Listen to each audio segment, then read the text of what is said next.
তো hello guys, আপনারা কিন্তু এই মুহূর্তে শুনে থাকবেন কিংবা হয়তো জানেন যে এই মুহূর্তে সরকারি যে কোনো প্রকল্পের টাকা, পিএম কিষাণ কিংবা অন্নপূর্ণা ভান্ডার কিংবা ধরুন কিছুদিন পরে হবে যুব শক্তি, যে কোনো প্রকল্পের টাকা ডিবিটি লিঙ্কের মাধ্যমে কিন্তু আপনাদের ব্যাংক অ্যাকাউন্টে আসে। তো আপনাদের ব্যাংক অ্যাকাউন্টের সাথে ডিবিটি লিঙ্কটি রয়েছে কিনা তা আপনারা কিভাবে চেক করবেন, কিংবা যদি ডিবিটি লিঙ্কটি না থাকে তা আপনারা কিভাবে অ্যাক্টিভ করবেন, কিংবা ধরুন অন্য একটি ব্যাংক অ্যাকাউন্টে ডিবিটি লিঙ্কটি রয়েছে তা আপনি অন্য একটি ব্যাংকে ট্রান্সফার করতে চাইছেন, তা কিভাবে করতে পারবেন সম্পূর্ণ প্রসেস আমি কিন্তু জানাবো আজকের এই ভিডিওটিতে। তাই জন্য কিন্তু পুরো ভিডিওটি অবশ্যই দেখতে থাকুন। তো সিম্পলি দেখুন, আপনারা প্রথমে কিভাবে চেক করবেন যে আপনাদের ব্যাংক অ্যাকাউন্টের সাথে ডিবিটি লিঙ্কটি রয়েছে কিনা। প্রথমে কি করবেন, আপনারা যে কোনো একটি ব্রাউজার ওপেন করে নিয়ে এখানে সার্চ করে নেবেন এনপিসিআই বলে। তাহলে এরকম একটি প্রথমে একটি ওয়েবসাইট পেয়ে যাবেন, সেই ওয়েবসাইটে কিন্তু আপনারা এখানে ক্লিক করে নেবেন। এবং তারপরে দেখুন এখানে একটি 3 লাইন পেয়ে যাবেন, আপনি সেই 3 লাইনে ক্লিক করে নিয়ে এখানে প্রথমেই কাস্টমার অপশানে ক্লিক করে নেবেন এবং তারপরে এখানে এই বেস অপশানে ক্লিক করে নেবেন। তাহলে দেখুন এরকম একটি পেজ চলে আসবে। আপনারা সিম্পলি কি করবেন, আধার ম্যাপড স্ট্যাটাস এই অপশানে এখানে ক্লিক করে নেবেন এবং তারপরে কি করবেন, আপনাদের এখানে আধার নাম্বারটি দিয়ে দেবেন, এখানে যে ক্যাপচাটি রয়েছে সেই ক্যাপচাটি দিয়ে দেবেন এবং তারপরে এখানে চেক স্ট্যাটাস এই অপশানে ক্লিক করে নেবেন। এবং তাহলে কি হবে, আপনাদের কিন্তু মোবাইল নাম্বারে একটি কিন্তু ওটিপি চলে যাবে, আপনারা কিন্তু সেই ওটিপিটি কিন্তু এখানে দিয়ে দেবেন এবং তারপর এখানে কনফার্ম এই অপশানে কিন্তু এখানে ক্লিক করে নেবেন।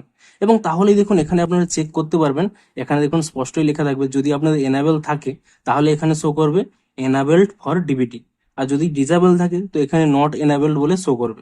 দেখুন আমার এখানে এনাবেল রয়েছে এবং কোন ব্যাংক অ্যাকাউন্টের সাথে রয়েছে তার নামটিও কিন্তু এখানে আপনারা চেক করতে পারবেন। তো এভাবে কিন্তু আপনারা চেক করতে পারবেন যে আপনাদের ডিবিটি লিঙ্কটি রয়েছে কিনা। এবারে ধরুন আপনাদের এখানে ডিবিটি লিঙ্কটি নেই কিংবা অন্য একটি ব্যাংক অ্যাকাউন্টে ট্রান্সফার করতে চাইছেন, তাহলে কি করবেন, আপনারা কিন্তু পুনরায় এখানে হোম অপশানে ক্লিক করে নেবেন, তারপর এখানে আধার সিডিং অর ডিসিডিং এই অপশানের উপরে ক্লিক করে নিয়ে এখানে কনফার্ম করে দেবেন। তারপরে কি করবেন, এখানে প্রথমে আপনাদের আধার নাম্বারটি দিয়ে দেবেন, তারপর এখানে প্রথমে সিডিং অপশানটি সিলেক্ট করবেন, তারপরে যে নতুন ব্যাংক অ্যাকাউন্টে এই সিডিংটি করতে চাইছেন সেই নতুন ব্যাংক অ্যাকাউন্টটি কিন্তু আপনারা এখানে সিলেক্ট করে নেবেন। তারপরে দেখুন এখানে সিডিং টাইপ 3টে রয়েছে। ধরুন আপনাদের আগে কোনো দিনই কোনো ব্যাংকের সাথে সিডিং ছিল না, তাহলে এখানে আপনারা ফ্রেশ সিডিং এই অপশানটি সিলেক্ট করবেন।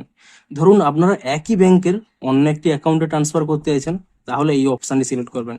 ধরুন বিভিন্ন ব্যাংকে ট্রান্সফার করতে চাইছেন, পাঞ্জাব ব্যাংক থেকে এসবিআই কিংবা এসবিআই ব্যাংক থেকে পাঞ্জাব, এরকম যদি হয়ে থাকে তাহলে এখানে লাস্ট অপশানটি সিলেক্ট করবেন। তারপরে কি করবেন, এখানে অ্যাকাউন্ট নাম্বারের জায়গায় যে নতুন ব্যাংকে এটি ট্রান্সফার করতে চাইছেন কিংবা নতুনভাবে করতে চাইছেন সেই নতুন ব্যাংকের অ্যাকাউন্ট নাম্বারটি এখানে দিয়ে দেবেন। সেটি কনফার্ম করার জন্য পুনরায় একবার এখানে দিয়ে দেবেন।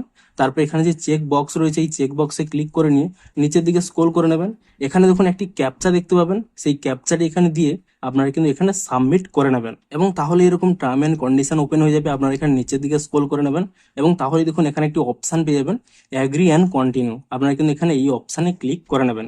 এবং তাহলে দেখুন আরো একবার আপনাদের কিন্তু মোবাইল নম্বরে একটি ওটিপি চলে যাবে, সেই ওটিপিটি আপনারা এখানে দিয়ে তারপর এখানে কিন্তু কনফার্ম অপশানে ক্লিক করে দেবেন। এবং তাহলে দেখুন আপনারা হয়তো অন্য একটি ব্যাংক থেকে অন্য একটি ব্যাংক অ্যাকাউন্টে ট্রান্সফার করতে চাইছেন, সেই জন্য আপনাদের এখানে কনফার্ম করতে বলবে, আপনারা কিন্তু এখানে এই কনফার্ম অপশানে ক্লিক করে দেবেন। তাহলে হয়তো আপনাদের কিছুক্ষণ এরকম পেন্ডিং স্ট্যাটাস শো করতে পারে, আপনারা কিন্তু কিছু সময় ওয়েট করে নেবেন যতক্ষণ পর্যন্ত এটি লোডিং হচ্ছে। এবং তাহলে দেখুন কিছুক্ষণের মধ্যেই এখানে দেখুন আমার স্ট্যাটাসটি সাকসেসফুল হয়ে গেছে এবং দেখুন আমার এখানে স্টেট ব্যাংক অফ ইন্ডিয়াতে ছিল কিন্তু আমি এখানে পাঞ্জাব ন্যাশনাল ব্যাংকে কিন্তু তার ট্রান্সফার করে নিয়েছি। তো এভাবেই কিন্তু আপনারা স্টেপ বাই স্টেপ ফলো করার মাধ্যমে আপনারা অন্য একটি ব্যাংক অ্যাকাউন্টে যেমন ট্রান্সফার করতে পারবেন কিংবা নতুন ভাবেও কিন্তু আপনারা ডিবিটি লিঙ্কটি করতে পারবেন। তো ভিডিওটি যদি একটুও হেল্পফুল বলে মনে হয় অবশ্যই একটি লাইক করে দিন। দেখা হচ্ছে আরো কোনো ইন্টারেস্টিং ভিডিওর সাথে। Thanks for watching.